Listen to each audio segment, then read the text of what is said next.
Richard the Lionheart is an iconic medieval warrior, but he's been dead for over 800 years.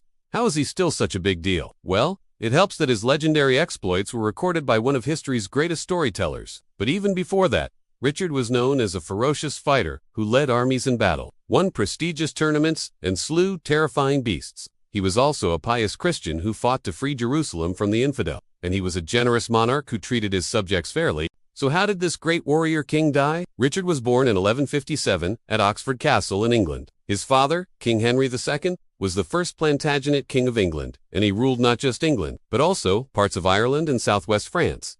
As the third surviving son, Richard wasn't expected to inherit the throne, but when his older brothers died unexpectedly, Richard found himself next in line. This was both fortunate and unfortunate for Richard, because it meant that he had a claim to the most powerful kingdom in medieval Europe, but it also meant that he had a claim to the most dangerous seat in medieval Europe. Richard was trained from a young age to be a warrior king, but his father was often disappointed in him. Henry wanted Richard to follow in his own footsteps and become a shrewd administrator, but Richard's mind was clearly elsewhere. In 1168, while visiting Paris, Richard got into a massive disagreement with one of his counselors.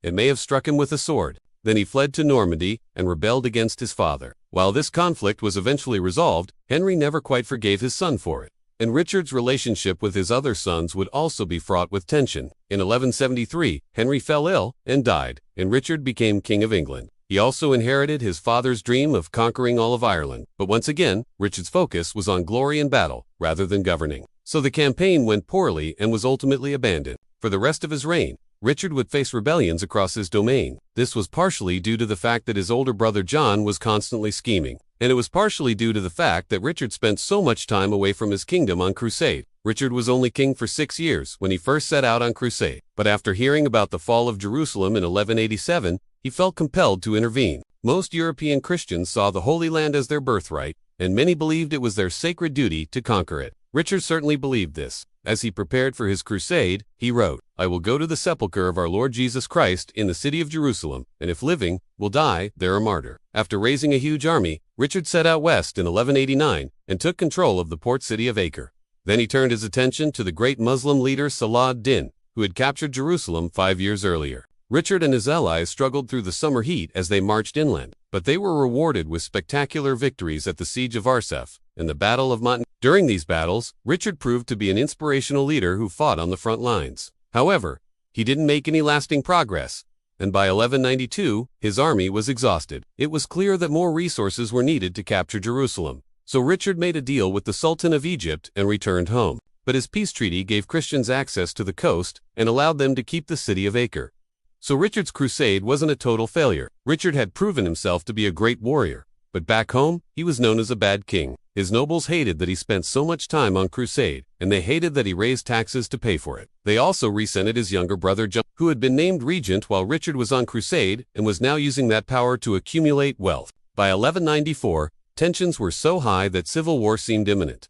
But then Richard came up with a solution. He would give John half of England and keep the other half for himself. But this meant that England would be split in two, and Richard knew that it wouldn't last. So he made sure that his part of England would be the more powerful part, and he also made sure that John would need his help to defend it. John soon found himself under attack from the French, and Richard came to his rescue. But he used this opportunity to take more power for himself and refused to give John his share of England back. Realizing that he couldn't defeat his brother, John switched tactics and appealed to their cousin, King Philip II of France, for help. Together, they assembled a massive army and invaded Richard's territory. The war was brutal, but Richard ultimately triumphed. And when John died in 1216, Richard was finally able to reunite England under his rule. But the war had taken a heavy toll on Richard and his kingdom. His nobles were exhausted and resentful, and his treasury was empty. And as if this wasn't bad enough, his return to France was marked by disaster. While sailing back to England, his fleet was caught in a storm and shipwrecked on the coast of Normandy. Richard managed to escape captivity and return home,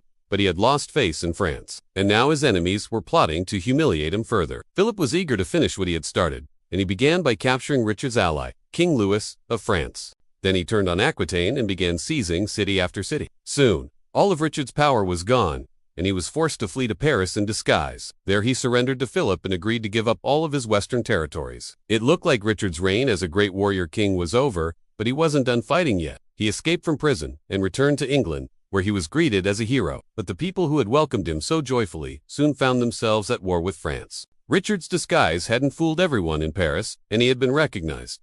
Philip had demanded that Richard be executed, but as an alternative, he offered Richard a noble death in battle. Richard accepted, and the two kings met in combat at the Battle of Bouvines in 1214. It was one of the largest battles in medieval history, with armies of over 40,000 soldiers clashing in the streets and fields around the town. It was also one of the most decisive battles in medieval history, as Richard's forces were utterly crushed. Once again, Richard showed himself to be a fearless warrior, but he suffered a serious injury to his leg. His knights fought to get him off the battlefield, but the wound was too great. Richard had been shot with a crossbow bolt, and it had penetrated his armor and shattered his knee. Despite the efforts of his knights, he was too weak to be mounted and had to limp back to his camp. Richard survived the battle, but his leg would never heal properly. The English surrendered, and Richard was taken to a prison in Normandy. He had hoped to be allowed to ransom himself, but his royal family bought his release. And this meant that they no longer had the funds to wage war. In fact, they were so broke that Richard had to live with a squire instead of having his full retinue around him. Richard's life might have ended in humiliation, but his reputation as a great warrior was secured by a medieval version of Hollywood.